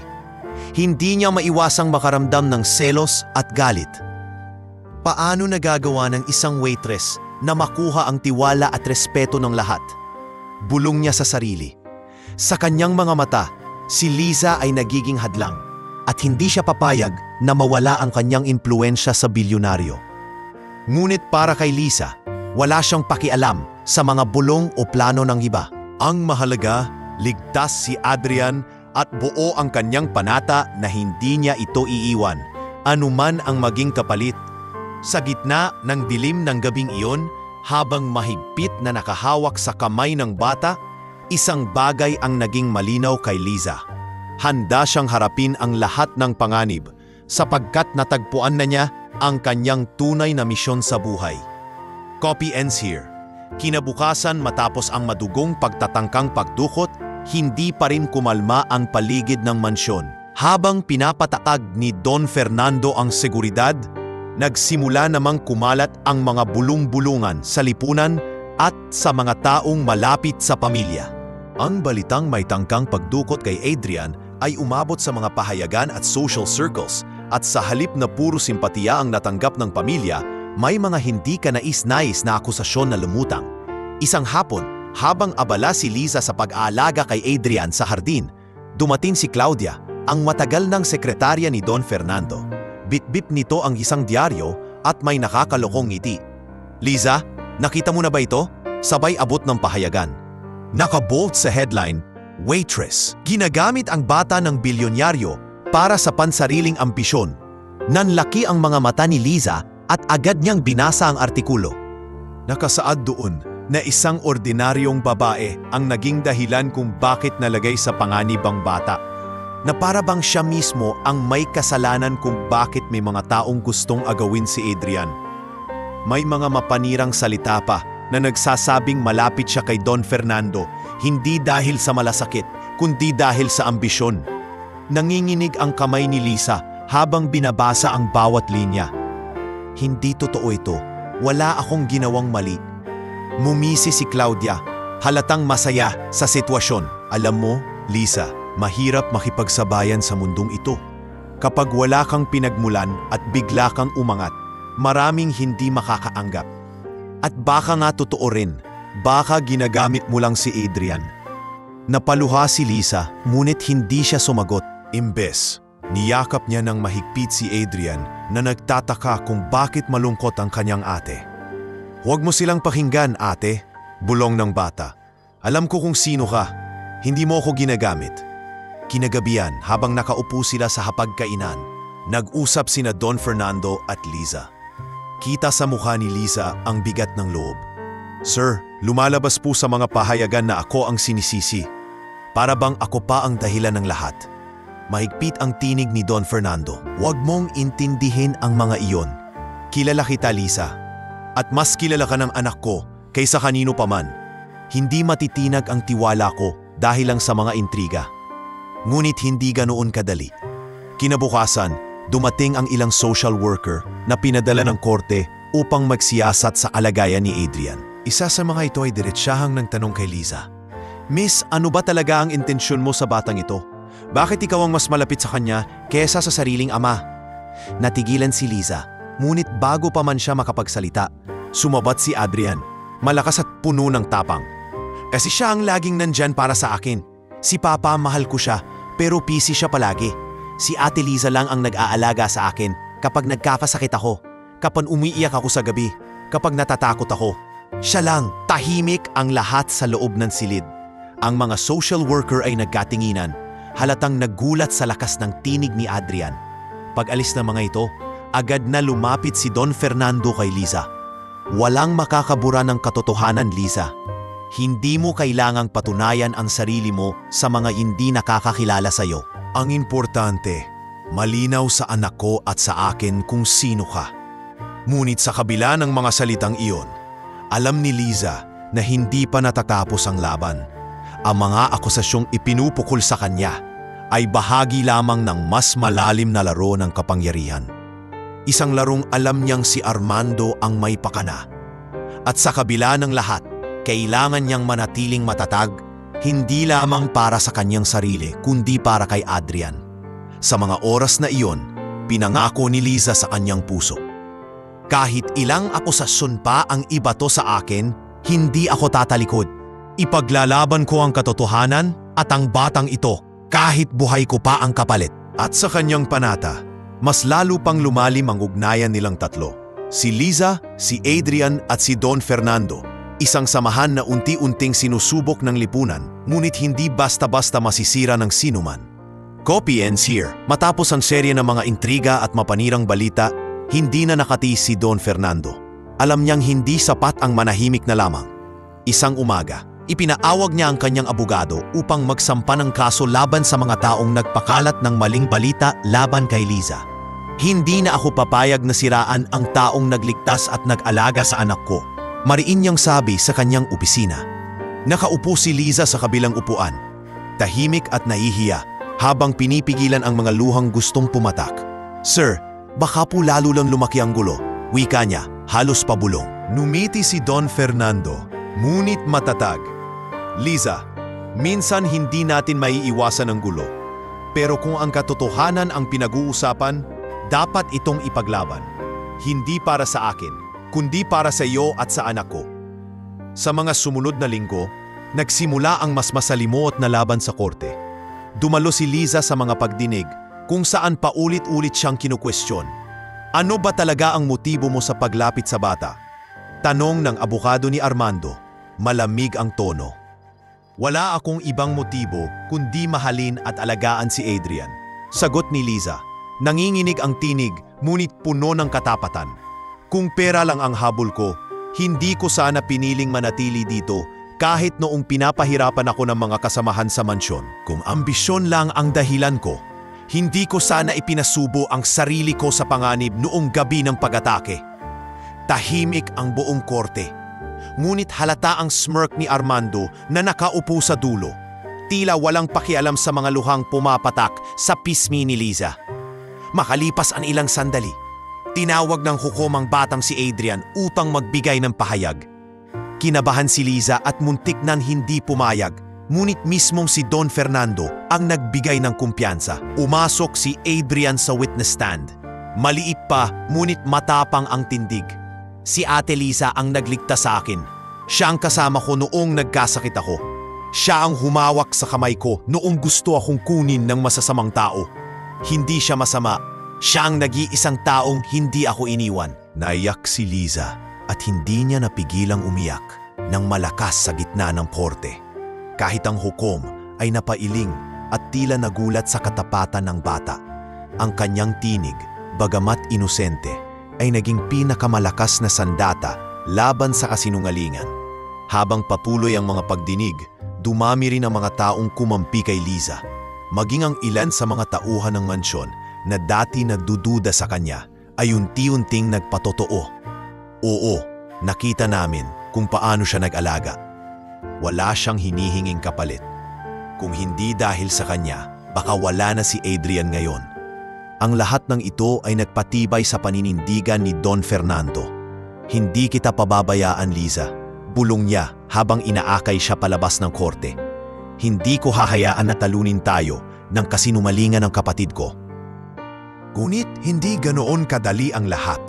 Isang gabi, pag-uwi nila mula sa pagdinig, may isang misteryosong sasakyan ang sumunod sa kanila. Mabilis itong humarorot, tila sinusubukang banggain ang kanilang sasakyan. Nataranta si Liza at niyakap si Adrian ng mahigpit. Diyos ko, anong mangyayari sa atin? Agad na nagbaniobra ang driver ni Don Fernando at nakalayo sila. Ngunit hindi nawala ang pangamba sa kanilang dibdib. Malinaw na hindi lang sa korte sila nilalabanan ni Armando. Handa rin itong idaan sa marahas na paraan ang laban. Kinabukasan, isang balita ang lumabas. Bilyonaryong Don Fernando, kapatid, naglalaban para sa karapatan ng bata at kayamanan. At kasabay ng balitang iyon, unti-unting nakikita ng publiko ang tunay na kwento na hindi pera o ambisyon ang dahilan ni Liza, kundi ang wagas na pagmamahal niya kay Adrian. Habang nakaupo sila sa hardin ng mansyon kinagabihan, niyakap ni Adrian si Liza. Ate, huwag kang mag-alala. Kahit anong mangyari, maniniwala ako sa'yo. Napaluha si Liza at tumango. Salamat anak. Sa bawat laban na darating, ikaw ang dahilan kung bakit hindi ako susuko. Samantala, si Don Fernando ay tahimik na nakatingin sa kanila mula sa veranda. Sa kanyang puso, mas lalo siyang napatunayang hindi siya nagkamali sa pagtitiwala kay Liza. Ngunit kasabay ng panatag na iyon ay ang panibagong panata na ipaglalaban niya si Liza laban sa lahat ng gustong sumira sa kanya, kahit na sariling dugo pa ang kanyang kalaban. At sa ilalim ng buwan na maliwanag noong gabing iyon, 3 tao ang nagbigkis ng kanilang kapalaran. Isang ama, isang bata at isang babae na hindi kailanman tumalikod sa tungkulin ng pagmamahal at sakripisyo. Copy ends here. Habang abala si Don Fernando sa patuloy na kaso laban sa kanyang kapatid na si Armando, unti-unting naging mapanatag si Liza sa mansyon. Ngunit sa likod ng katahimikan, may mga bulong at aninong gumagalaw na hindi niya agad napansin. Sa bawat araw, ramdam niya na tila may malamig na titig na sumusubaybay sa kanya at kay Adrian. Isang umaga, habang nag-aalmusal sila sa maluwang na hapag, biglang nagkwento ang isang kasambahay tungkol sa mga papeles na nawawala sa opisina ng bilyonaryo. Sir, baka may nakapasok na ibang tao kagabi, sabi ng isa. Ngunit agad na sumabat si Claudia, ang matagal ng sekretarya ni Don Fernando. Baka naman hindi ibang tao, baka galing mismo sa loob. Hindi kaya, baka may mga taong nagpapanggap na tapat pero may ibang balak. Napatingin siya kay Liza, malamig ang kanyang mga mata. Naramdaman ni Liza ang bigat ng tingin na iyon, ngunit nanahimik siya. Hindi na bago sa kanya ang mga paratang ni Claudia. Ngunit ngayong lumalala ang sitwasyon, alam niyang hindi na basta chismis lang ang pinapakawalan nito. Kinagabihan, habang inaayos niya si Adrian sa kanyang kama, biglang may ingay siyang narinig mula sa pasilyo. Maingat siyang lumabas at nakitang nakikipag-usap si Claudia sa isang hindi pamilyar na lalaki sa gilid ng pinto. Siguraduhin mong makarating kay Armando ang mga dokumentong ito, pabulong na sabi ni Claudia. Kapag tuluyang bumagsak si Don Fernando, pareho tayong may makukuhang gantimpala. Nanlaki ang mata ni Liza at mabilis na bumalik sa kwarto. Hindi siya makapaniwala na mismong si Claudia, ang sekretarya ni Don Fernando na pinagkakatiwalaan nito ng matagal na panahon, ang siyang naglalako ng impormasyon sa kalaban. Kinabukasan, nagpasya siyang ipaalam ito kay Don Fernando. Ngunit bago pa man niya mabanggit, inunahan na siya ni Claudia sa pagbibintang. Fernando, panimula nito sa opisina. Hindi ko alam kung paano ko sasabihin sa'yo, pero nakita ko kagabi si Liza na nakikipag-usap sa isang hindi kilalang lalaki sa pasilyo. May hawak siyang envelope. Hindi ko alam kung ano ang laman, pero baka yun yung dahilan ng mga nawawalang papeles. Napatigil si Don Fernando at napatingin kay Liza. Kita sa kanyang mukha ang pagtataka at pangamba. Liza, totoo ba ito? Nagulat si Liza, halos mawalan ng boses. Hindi sir, hindi po totoo yun. Wala po akong ibang ginawa kagabi, kundi bantayan si Adrian. Ang totoo, nakita ko si Claudia na siya mismong may kausap na lalaki. Sinungaling, singhal ni Claudia, na biglang nagbago ng tono. Para bang handa na siyang makipag-away. Kung gusto mo, kaya kong ipakita ang mga gwardiya na nakakita sa'yo. Tahimik ang opisina. Alam ni Liza na sa puntong iyon, mas malaki ang paniniwala ni Don Fernando kay Claudia dahil ito ay matagal nang nasa tabi niya. Naramdaman niya ang bigat ng hindi pagtitiwala, ngunit hindi siya umatras. Kung hindi niyo po ako mapaniniwalaan ngayon, sir, handa akong patunayan ang sarili ko. Basta pakikinggan niyo ako balang araw. Lumipas ang mga araw at lalong lumala ang sitwasyon. May mga beses na may mga gamit ni Don Fernando na nawawala at palaging si Liza ang itinuturo ni Claudia. Naging malamig ang trato ng ilan pang kasambahay kay Liza. Dala ng mga bulong na siya ang traidor. Kahit si Ramon, ang tapat na tauhan, ay nag-aalinlangan na rin, bagamat hindi niya kayang husgahan si Liza ng direkta. Ngunit sa kabila ng lahat, si Adrian ay nanatiling buo ang tiwala. Ate Liza, alam kong hindi totoo ang sinasabi nila. Hindi mo ako iiwan, hindi ba? Tanong ng bata isang gabi habang mahigpit na nakayakap. Huminga ng malalim si Liza at ngumiti, kahit puno ng luha ang kanyang mga mata. Hindi kita iiwan, anak. Kahit lahat sila laban sa akin, ikaw at si Papa ang dahilan kung bakit hindi ako susuko. Samantala, sa isang lihim na pagpupulong, nagkita muli sina Claudia at Armando. Malapit na siyang bumigay. Wika ni Claudia. Halatang kampante. Si Liza ang pinaghihinalaan at unti-unti na siyang nawawala ng tiwala ni Fernando. Sa tamang oras, bibigay din siya. Mumiti si Armando. Malamig ang mga mata. Mabuti, kapag tuluyan ang nawala ang tiwala ni Fernando kay Liza, mas madali na nating makukuha si Adrian. At kapag hawak na natin ang bata, hawak na natin ang lahat. Ngunit hindi alam ng dalawa na may isa pang nakikinig sa kanilang pag-uusap, si Ramon, na hindi sinasadyang naroon. Natigilan siya at napaisip. Totoo nga kaya ang mga paratang kay Liza? O biktima lamang siya ng mas malalim na plano? Habang unti-unting lumilinaw ang mga kaganapan, alam ni Ramon na malapit nang sumabog ang katotohanan. Ngunit ang tanong, maagapan ba niya ito bago tuluyang mabuwag ang tiwala ni Don Fernando kay Liza? At bago pang magtagumpay si Armando sa kanyang kasakiman? Dumating ang araw na hindi na kayang kimkimin ni Ramon ang lahat ng kanyang nalaman. Simula ng aksidenteng masaksihan niya, ang palihim na pag-uusap ni na Claudia at Armando, hindi siya mapakali. Sa bawat pagdaan ng gabi, mas lalo nang nararamdaman ang bigat ng kanyang konsensya. Alam niyang kung hindi siya kikilos, maaaring mapahamak si Liza, si Adrian at pati na rin si Don Fernando. Isang umaga, tinawag ni Don Fernando ang lahat ng tauhan ng mansyon sa malaking sala. Nakatayo siya sa gitna, seryoso at halatang pagod sa dami ng suliraning kinahaharap. May mga nangyayari sa loob ng bahay na ito na hindi ko na kayang palampasin, panimula niya. May mga papeles na nawawala, mga balitang lumalabas, at mga intriga na patuloy na sumisira sa ating pamilya. Kailangan ko ng katotohanan ngayon. Tahimik ang lahat. Si Claudia ay nakatayo sa gilid, kampanteng nakapamiwang at nakaas ang baba. Tila tiwala na mapupunta kay Liza ang sisi. Si Liza naman, nakayuko at halos hindi na makatingin kay Don Fernando. Ramdam niya ang pagdududa na bumabalot sa kanya kahit hindi pa tuluyang binibitawan ng bilyonaryo ang kanyang tiwala. Kung sino man ang may kasalanan, ito na ang pagkakataon ninyo para umamin, dagdag ni Don Fernando. Nagkatinginan ang mga tauhan ngunit walang nagsalita. Hanggang sa biglang umabante si Ramon. Sir, may kailangan po akong ipagtapat. Naggulat si Liza at mabilis na napatingin sa kanya. Si Claudia naman ay biglang kinabahan, ngunit pinilit pa ring panatilihin ang kanyang tikas. Sir, malakas at malinaw ang boses ni Ramon. Ang lahat ng ito ay hindi kasalanan ni Liza. Siya ang inakusahan, ngunit siya rin ang biktima. Ang totoo, nakita po mismo si Claudia na may kausap na lalaki sa pasilyo ng mansyon isang gabi. Narinig ko kung paano niya binabanggit ang pangalan ni Armando at kung paano niya ipinasusumite ang mga dokumento sa kanya. Nabalot ng ingay ang buong silid. Ang ibang kasambahay ay napasinghap. Ang iba lamay napabulong ng mga salitang hindi makapaniwala. Si Don Fernando ay nanlaki ang mata. Hindi inaasahan ang revelasyon. Ramon, wala kang pruweba. Mariing sigaw ni Claudia na biglang nagbago ang tono at nawalan ng kumpiyansa. Nag-iimbento pa diyang para iligtas ang babaeng iyan. Ngunit tumango si Ramon at humakbang pa. Mayroon akong pruweba.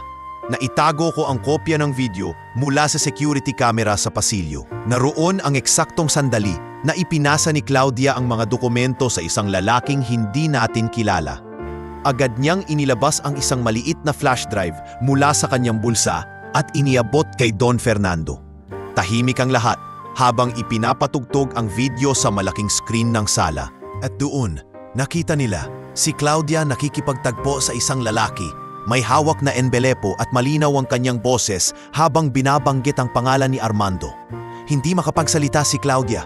Halos mamatay sa kahihiyan ang kanyang mukha habang unti-unti nang nabubuwag ang mga kasinumalingang itinayo niya laban kay Lisa. "Fernando, hayaan mong ipaliwanag ko." Nanginginig niyang wika. Ngunit malamig ang tinig ni Don Fernando. "Wala nang dapat ipaliwanag, Claudia. Ikaw ang nagtaksil sa pamilya ko. Ikaw ang naglagay sa pangalib sa buhay ng anak ko." Lumingon siya kay Lisa na noon ay nakatayo pa rin, nanginginig ngunit malaya na mula sa bigat ng paratang. "At ikaw, Lisa, patawad kung minsan ay nagalinlangan ako.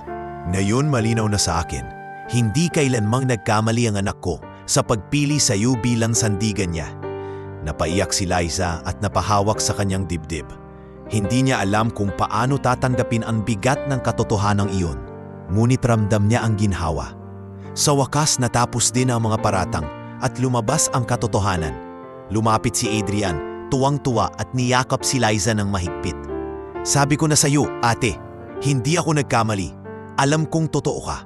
Sa wakas, si Claudia ay pinalaya sa mansyon. Dala ang lahat ng kanyang pagkatalo.